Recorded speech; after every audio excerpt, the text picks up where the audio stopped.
guys, I hope you guys are having a super moderate day. Today I am again doing another hair color on this beautiful hair.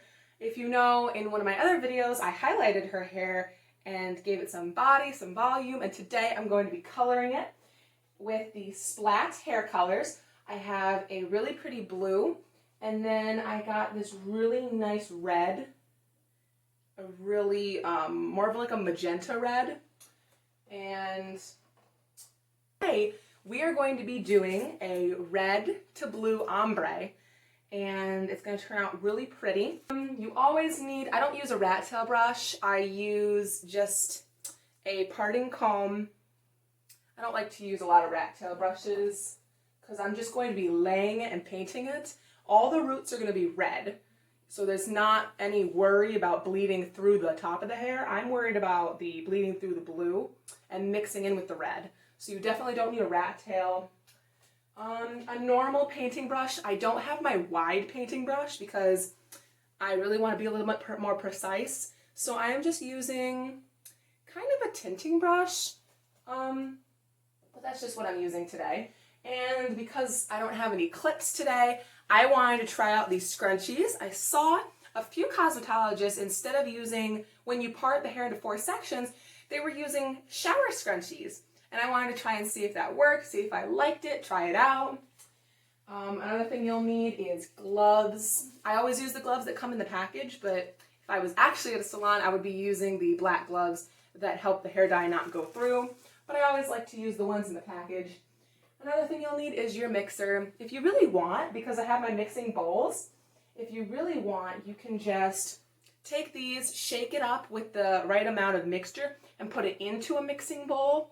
But that's not really how we do it at a salon. I like to be a little more fancy, so I have this little baby mixer, if you can see it. And another thing you'll need is your mixing bowls. Now for mixing bowls, I usually use black, or if I'm using bleach, I use a white mixing bowl so it doesn't ruin the bowl. But when I use color, I find it's really nice when you use color to use a mixing bowl that is the color of the hair that you're dyeing. So I am coloring a red magenta, so I got my magenta bowl. And then I am coloring blue, so I got my light blue bowl out. And these are just Tupperware that I got. Obviously at a salon we don't use Tupperware, but I'm just using Tupperware today. And now I'm just going to mix these up, and let's get started. Okay, now before I start, since I'm doing it at home, you always want to lay 2 towels on the ground so that you're not hurting your floor at all. Next, I'm taking a towel and I'm going to drape her over. Obviously, I don't have an actual cosmetology drape with me, so I am just using a towel and 2 chip clips. Okay, now the first thing I'm going to do is I'm going to take these shower scrunchies and I'm going to part her hair down the middle. And if they part their hair to the side or anything, we're not doing a haircut, so you really need it to be parted down the middle. I've seen some people color the hair in all these color your own hair videos. They parted it down on the side. Really would not do that.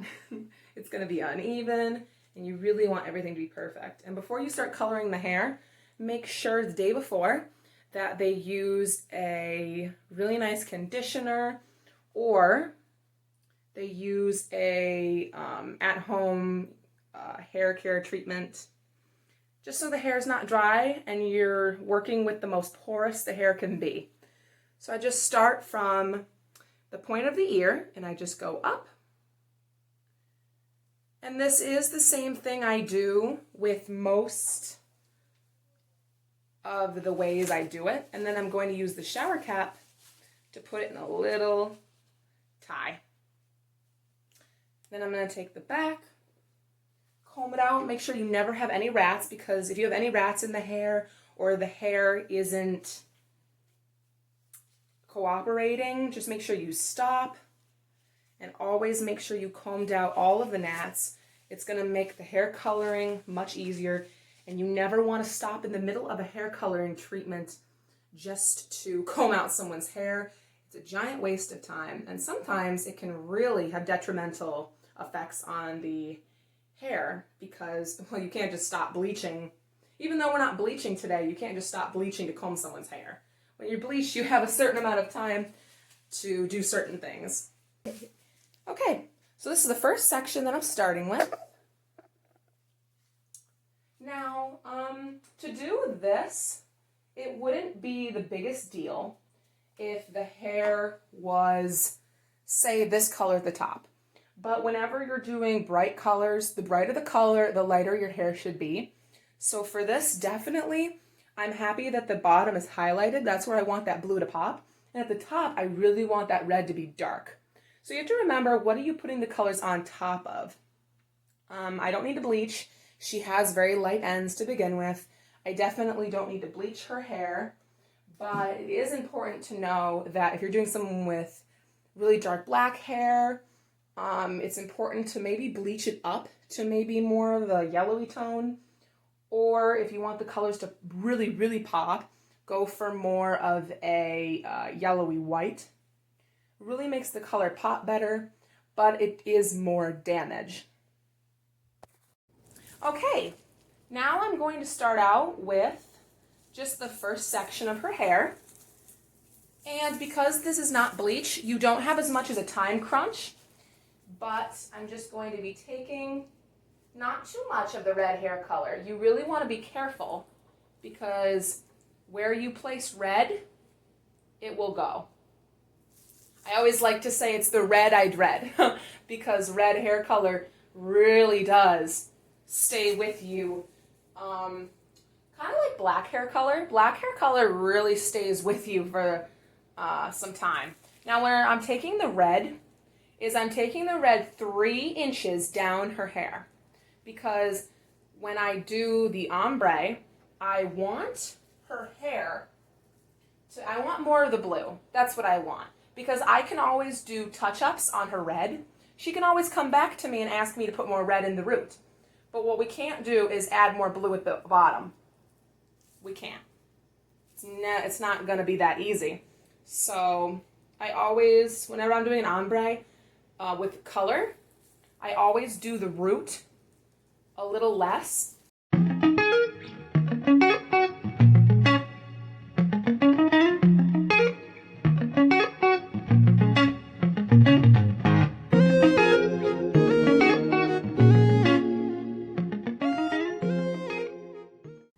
And I really like pointing with my brush. I really like the brushes that have the like this, kind of a point brush, because it just really makes everything simple. So I'm kind of, it's really nice. It's kind of like a paintbrush. Make a little line and then cove it out of the hair. And now look, you have your line. Then I go up and now I can see kind of where the color should be. And I just paint that on the other side of the hair. But with red, you don't need too much of a bleach. As long as you're working on someone with lighter hair, you don't need too much of a bleach job. One thing I would say is that if you want the color to be a lot more vibrant, it might just be a good idea to throw a little bit of bleach on their hair and take the color in a little. Throw the bleach on for, say, 15 minutes, and then their hair will be a few shades lighter. And it's really going to make a difference with the color. But sometimes people don't want their hair to be bleached. They just think they don't need their hair to be bleached. It all depends on what you think the color that you use at your salon or the color that you buy at home.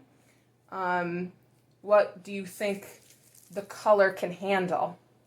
I would just say look on the box. If you have dark hair, don't try to go chasing waterfalls and put some nice hot pink on your hair. It's not going to hold.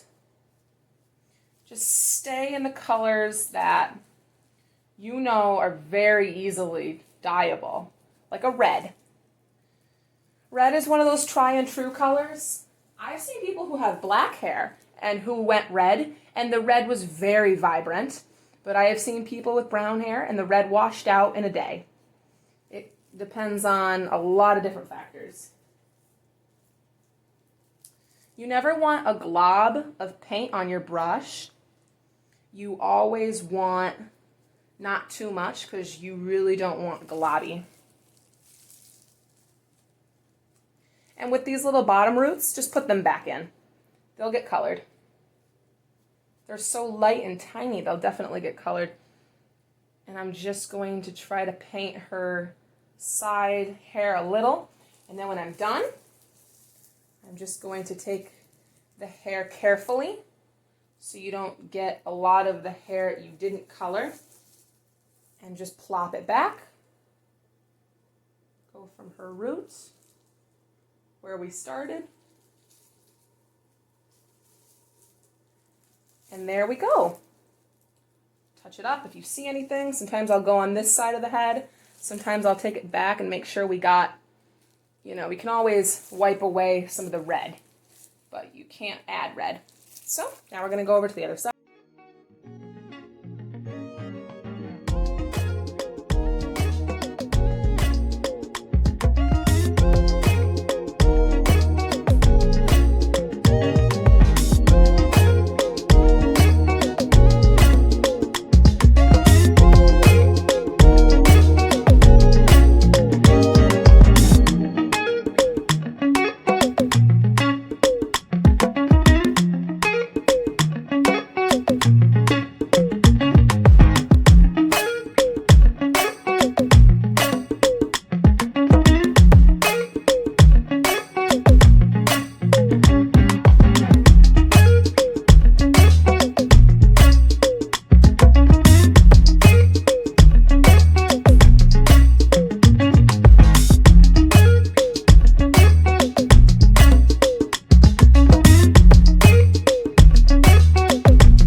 Now we are going to start with the blue. So I picked a really pretty blue. I really wanted a blue that was very vibrant. So what I'm going to do is I'm going to take, try to go through the hair and find the section that you already started with. You might just have to piece through it, try to find the section that you started with. So find the hair, pick up your blue, and just lay it on the hair. And then when we're done, we're going to blend it. So you're going to need to get your gloves a little dirty. because now we're going to be blending. Could you move the camera like there? So what I'm doing is I'm taking the hair up and down, and I'm taking my 2 fingers. Blending's not scary. Some people think blending is very scary. I don't. I'm taking the color, smoothing it out. Don't go all the way up to the red. You don't need to. But I'm doing this just on the line so that the red and the blue aren't a perfect line. That's going to look chunky. It's going to look weird. But see how I'm just lightly going back and forth? Perfect. And now I'm taking this hair and going all the way around.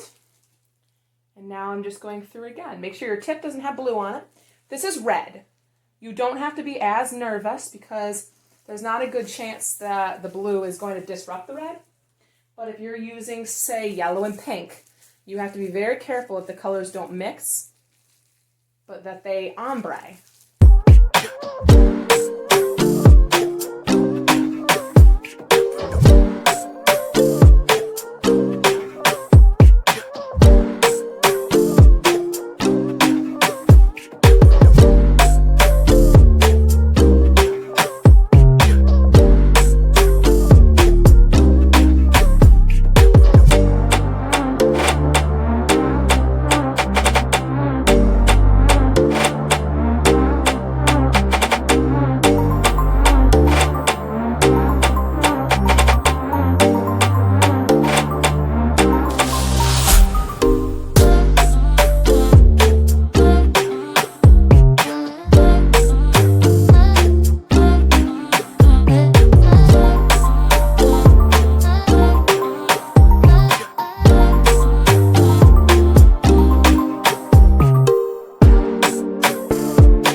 So now we're all done.